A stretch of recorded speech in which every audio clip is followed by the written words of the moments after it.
कभी कभी जब हम एसी में गैस चार्जिंग कर रहे होते हैं तो गैस चार्जिंग करते करते क्या होता है उसमें कि गैस नहीं लेता है सिस्टम। तो ऐसे में क्या रीज़न होता है, क्या प्रॉब्लम होता है, आज कंप्लीट इस वीडियो में हम सीखने वाले हैं। कुछ हमारे दोस्त पूछते हैं कि गैस चार्जिंग कर रहे हैं लेकिन वो 40 psi से 50 psi से ऊपर नहीं जा रहा है। अब इसका क्या रीज़न होता है, इसका और सॉल्यूशन क्या है, आज कंप्लीट हम समझने वाले हैं। छोटा सा वीडियो होने वाला है, तो चलिए हम बात कर लेते हैं कि आखिर रीज़न क्या होता है, क्यों ऐसा होता है। जब एसी में गैस चार्जिंग करते हैं तो 50 psi से 40 psi से ऊपर नहीं जाता है। तो इसे हमें सॉल्व कैसे करना है। देखिए, जब कोई भी रेफ्रिजरेंट हो, R410 हो, R22 हो, कोई भी रेफ्रिजरेंट हो, जब हम गैस चार्जिंग करते हैं, जो मैं बताता हूँ काफ़ी बारीकी से बताता हूँ, इसलिए हमारे वीडियो को कंप्लीट देखिए और अच्छे से समझिए।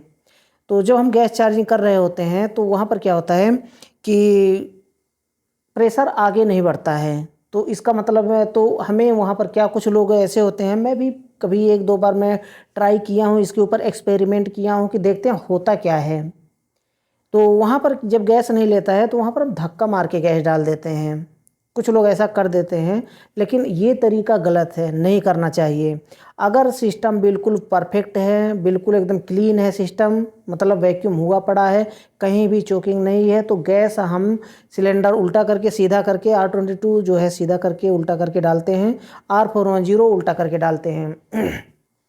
तो वहाँ पर सिर्फ एक ही बार में सिलेंडर रख करके जब हम गैस को खोलते हैं, गेज को, तो वहाँ पर सारा रेफ्रिजरेंट एक बार में ही चला जाता है। यानी कि स्टेप बाय स्टेप करके डालते हैं, एक स्टेप में, दो स्टेप में, तीन स्टेप में, चार स्टेप में, थोड़ा थोड़ा करके गैस डालते हैं।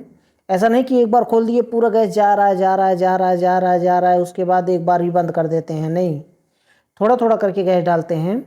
थोड़ा सा खोले, थोड़ा सा गैस गया अंदर, जा रहा है जा रहा है जा रहा है, फिर उसको बंद किए, फिर थोड़ी देर के बाद फिर खोले, फिर सक्शन को हम देखते रहेंगे कि कितना सक्शन में कितना ठंडक आ रहा है, एम्पियर कितना ले रहा है और कितना प्रेशर हुआ, सक्शन प्रेशर। ऐसा नहीं कि एक ही बार खोल दिए और पूरा जा रहा है, हम एम्पियर किलोमीटर देख रहे हैं कि हाँ एम्पियर कंप्लीट हो जाएगा तो हम गैस को बंद करेंगे, गेज को नहीं। ऐसा करेंगे तो रेफ्रिजरेंट कभी ऐसा भी हो सकता है कि लिक्विड ज़्यादा हो जाए और प्रेशर ज़्यादा हो जाए। तो ऐसा नहीं, थोड़ा थोड़ा करके गैस डालना चाहिए और थोड़ा थोड़ा करके प्रेशर देखना चाहिए। तो अब हम टॉपिक की बात करते हैं। तो यहाँ पर क्या होता है कि जब रेफ्रिजरेंट नहीं ले रहा है, तो मैं भी ऐसा किया हूँ, सिलेंडर को उल्टा करके या फिर ऐसे ऐसे करके हिला हिला करके रेफ्रिजरेंट को डालते हैं। तो ऐसे में क्या होता है कि रेफ्रिजरेंट जाने को तो सिस्टम में चला जाएगा, अगर 50 psi से 40 psi से ऊपर नहीं जा रहा है और ज़बरदस्ती आप रेफ्रिजरेंट को धक्का मार मार के अगर आप डाल देते हैं तो जाने को 60 psi हो जाएगा। लेकिन वहाँ पर प्रॉब्लम क्या आएगा, इसके बारे में हम समझते हैं कि प्रॉब्लम आखिर क्या, बाद में इफ़ेक्ट क्या पड़ेगा आपके एसी के ऊपर। बाद में आपका कंप्रेसर के ऊपर लोड पड़ेगा ज़्यादा और कंप्रेसर ओवर हीट होकर के ट्रिप होगा, अगर ऐसा आप गैस डाल देते हैं तो। इसके ऊपर मैं एक्सपेरिमेंट कर चुका हूँ, इसलिए मैं आपको बता रहा हूँ। ये जितने भी टेढ़े टेढ़े एक्सपेरिमेंट होते हैं ना, ये सारे मैं कर चुका हूँ एक्सपेरिमेंट, क्योंकि ऐसी जगह पे मैं काम करता हूँ जहाँ पर मैं चाहे जितना गैस में यहाँ पर वेस्ट करूँ, चाहे अगर कंप्रेसर अगर वेस्ट हो जाता है तो भी कोई बात नहीं है मेरे लिए। इसलिए मैं एक्सपेरिमेंट करता रहता हूँ ताकि आपको मैं प्रैक्टिस करके, मैं प्रैक्टिकल में आपको दिखा सकूँ। तो ऐसे में कभी भी रेफ्रिजरेंट आप धक्का मार के आपको नहीं डालना है। अब करना क्या है, उसमें प्रॉब्लम क्या होता है जब रेफ्रिजरेंट आगे नहीं बढ़ता है तो ऐसे में क्या होता है कि रेफ्रिजरेंट जब आगे नहीं बढ़ रहा है तो कहीं ना कहीं सिस्टम में चोकिंग होता है। उससे पहले आपको ये समझना पड़ेगा कि रेफ्रिजरेंट का रनिंग कैसे होता है, रेफ्रिजरेंट रन कैसे करता है सिस्टम में, ये आपके लिए जानना काफ़ी इम्पोर्टेंट है। तभी आप समझ पाएंगे कि रेफ्रिजरेंट अगर नहीं सिस्टम में जा रहा है तो इसका क्या इशू है, क्या प्रॉब्लम है। रेफ्रिजरेंट का जो रनिंग होता है, कई वीडियो में बता रखा हूँ, मैं प्रैक्टिकल भी मैं इसको दिखा रखा हूँ कि किस तरह से रेफ्रिजरेंट का रनिंग होता है। कंप्रेसर फेंकता है, कंप्रेसर उसके बाद कंडेंसर में जाता है, कंडेंसर के बाद कैपिलरी ट्यूब, एक्सपेंशन वाल्व लगा होता है, कैपिलरी ट्यूब लगा होता है, उसके रास्ते से चला जाता है पतले पाइप में, स्प्लिट एसी में। जैसा कि आप देख सकते हैं स्प्लिट एसी में, पतले पाइप में, यानी कि लिक्विड लाइन में, उसे कहते हैं लिक्विड लाइन। अब लिक्विड लाइन क्यों है उसका नाम, इसको हम दूसरी वीडियो में डिस्कस करेंगे, इसके बारे में जानेंगे। तो लिक्विड लाइन, वहाँ से लिक्विड हो करके रेफ्रिजरेंट जाता है इंडोर में। तो वहाँ पर जब इंडोर में जाता है तो वहाँ पर कूलिंग करके फिर वापस मोटे पाइप के रास्ते से, एक तरफ से जाने का रास्ता होता है, एक तरफ से आने का रास्ता होता है, तो मोटे पाइप के रास्ते से वापस कंप्रेसर में आ जाता है। मोटे पाइप को सक्शन लाइन कहते हैं। ये एक साइकिल कंप्लीट होता है। फिर से डिस्चार्ज फेंकता है कंप्रेसर, तो कंडेंसर में जाता है। कंडेंसर के बाद कैपिलरी ट्यूब के रास्ते से, लिक्विड लाइन के रास्ते से कूलिंग कॉइल में जाता है। कूलिंग कॉइल से कूल करके वापस मोटे पाइप के रास्ते से कंप्रेसर में आ जाता है। ये इस तरह का साइकिल होता है रेफ्रिजरेंट का। अब यहाँ पर देखिए, अगर कहीं भी रुकावट है रेफ्रिजरेंट का, अच्छे से रन नहीं कर रहा है, तब यहाँ पर क्या होगा। अगर अच्छे से रन कर रहा होगा, कहीं भी रुकावट नहीं है, यानी कि रुकावट किस चीज़ का होता है, रुकावट चोकिंग का होता है। यानी कि जो बहुत दिन से सिस्टम रुका पड़ा है, बहुत दिन से बहुत पुराना है सिस्टम, तो वहाँ पर क्या होता है कि रेफ्रिजरेंट और ऑयल दोनों साथ में चलता है। तो ऑयल जो है कभी कभी कूलिंग कॉइल में जा कर के फंस जाता है, और कभी कभी जो फ़िल्टर होता है, फ़िल्टर और कैपिलरी ट्यूब, वहाँ पर जा कर के फ़िल्टर में जा कर के फंस जाता है। उसमें ऑयल जब चलता है ना, तो ऑयल के साथ में कचरा भी बन जाता है छोटा छोटा करके, तो वह कचरा जा कर के फ़िल्टर में जा कर के जमा हो जाता है, जिससे रेफ्रिजरेंट का जो बहाव है वो कैपिलरी ट्यूब के रास्ते से लिक्विड लाइन में नहीं जा पाता है।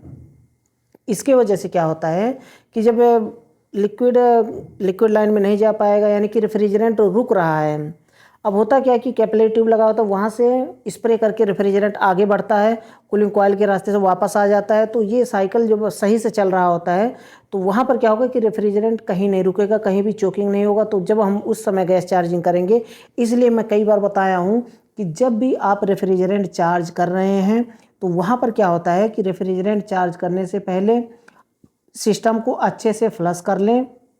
ये नहीं मैं कह रहा हूँ कि अगर टॉपअप कर रहे हैं तो टॉपअप करने में कोई दिक्कत नहीं है। टॉपअप में क्या होता है कि गैस कम हो जाता है, कहीं ना कहीं से लीक होता है, जिसके अगर कहीं ना कहीं से अगर रेफ्रिजरेंट अगर कम हुआ है तो कहीं ना कहीं से लीक है, ये समझ लीजिए। ऐसे ही रेफ्रिजरेंट ख़त्म नहीं होता। कुछ लोग कहते हैं क्या हर साल मुझे रेफ्रिजरेंट ये गैस भरवाना पड़ेगा? नहीं, रेफ्रिजरेंट कभी भी ख़त्म नहीं होता है। चाहे एसी का लाइफ टाइम बीत जाए, एसी का रेफ्रिजरेंट कभी ख़त्म नहीं होता है, जब तक कि कहीं ना कहीं से लीक हो। कहीं ना कहीं से लीक होता है, जिसकी वजह से रेफ्रिजरेंट बाहर निकल जाता है सिस्टम से।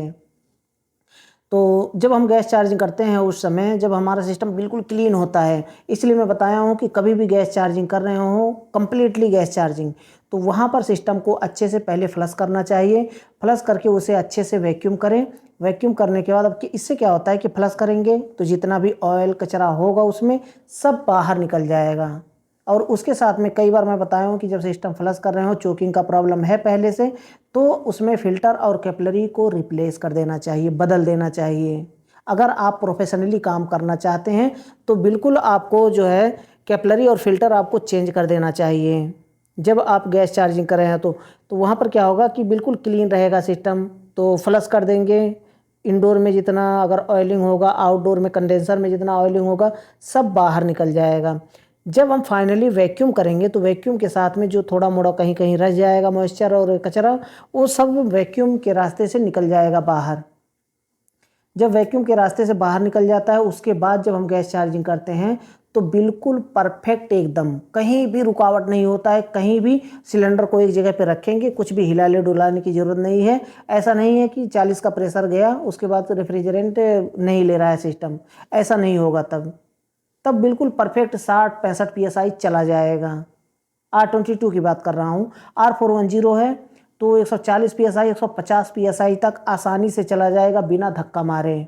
सिलेंडर को उल्टा करके रखेंगे और गैस डालते जाएंगे वो चला जाएगा पूरा सिस्टम में गैस। अगर नहीं ले रहा है गैस, 40 PSI से 50 PSI से ऊपर नहीं जा रहा है, तो जाहिर सी बात है कि आपके सिस्टम में चोकिंग है कहीं ना कहीं। तो उस चोकिंग को निकालने के लिए कैपिलरी और फिल्टर को आप चेंज करें और सिस्टम को फ्लश करें, आउटडोर को अलग और कूलिंग कॉइल को अलग। अच्छा, कुछ लोग यहाँ पर सोचते हैं कि क्या कूलिंग कॉइल को हमें बाहर निकालना पड़ेगा, कूलिंग कॉइल को बाहर निकाल करके फ्लश करना पड़ेगा, कंडेंसर को बाहर निकाल करके फ्लश करना पड़ेगा? नहीं, इंडोर जहाँ पे लगा है अपने जगह पे वहीं पर रखे आपको फ्लश कर देना है। कैसे होता है? आउटडोर के पास सक्शन लाइन और डिस्चार्ज लाइन, दो पाइपें होती हैं, तो सक्शन लाइन जुड़ा रहेगा वैसे ही। एक तरफ से रेफ्रिजरेंट को डालेंगे और दूसरी तरफ से निकाल देंगे, यानी कि सक्शन लाइन के रास्ते से इंडोर में भेजेंगे और इंडोर से पतले पाइप के रास्ते से वापस आएगा जितना भी ऑयल। अगर नाइट्रोजन यूज करते हैं तो सबसे बेहतर वैक्यूम फ्लशिंग हो जाता है। अगर नाइट्रोजन नहीं है आपके सिस्टम में, अगर R410 पहले से उसमें डला है पहले से, यानी कि उसमें R410 सपोर्टेड है रेफ्रिजरेंट, तो R410 से फ्लश करिए तो बेहतर रहेगा। अगर R22 है सिस्टम में, उसमें डलेगा R22, तो भी अगर आप R410 से फ्लश करते हैं तो भी कोई इशू नहीं होने वाला है। इसके ऊपर भी मैं कई एक्सपेरिमेंट कर चुका हूँ, कई बार मैं किया हूँ कि R22, क्योंकि होता क्या है कि R22 का जो प्रेशर होता है वो बहुत कम होता है। R22 से अगर आप फ्लश करना चाहते हैं, आप चाहते हैं कि इंडोर अपने जगह पे लगा हुआ है और आउटडोर के पास बैठ करके हम फ्लश कर दें इंडोर को, तो R22 से फ्लश करना काफ़ी प्रॉब्लम क्रिएट होता है। तो वहाँ पर आप R410 का यूज करें और आपके पास वैक्यूम पंप होना चाहिए। वैक्यूम पंप के बिना काम नहीं करना चाहिए। अगर छोटे प्रोजेक्ट पे काम करते हैं, बड़े प्रोजेक्ट पे काम कर रहे हैं तो कोई दिक्कत नहीं है, आप इधर से R410 से आप फ्लश कर दें। उसके बाद R22 थोड़ा सा R22 से फ्लश करें। उसके बाद एक तरफ से वैक्यूम पंप नहीं है तो भी कोई इशू नहीं है, आप चला सकते हैं। एक तरफ से रेफ्रिजरेंट डालना है, दूसरी तरफ से निकाल देना है, यानी कि सक्शन लाइन के रास्ते से आपको डालना है रेफ्रिजरेंट और पतले वाले पाइप से लिक्विड लाइन के रास्ते से वापस निकाल देना है। और जब आपको लगे कि हाँ R22 रेफ्रिजरेंट अभी आने लगा है अच्छे से और लिक्विड भी आने लगा है, तो उसके बाद जल्दी निकलते निकलते में आप जो है फ्लेयर नट बंद कर दें, तो आप बिना वैक्यूम के भी चला सकते हैं। तो ये छोटा सा वीडियो था, छोटी सी जानकारी थी। मुझे लगता है कि वीडियो आपके लिए यूजफुल रहा होगा। अगर फिर भी कोई डाउट रह जाता है, कोई क्वेश्चन रह जाता है, तो बेझिझक आप मुझसे कमेंट बॉक्स में पूछ सकते हैं। मैं उसका रिप्लाई जल्द से जल्द देने की कोशिश करूँगा। तो आज के लिए बस इतना ही था। अगले वीडियो फिर जल्दी ही मिलते हैं एक नए टॉपिक के साथ।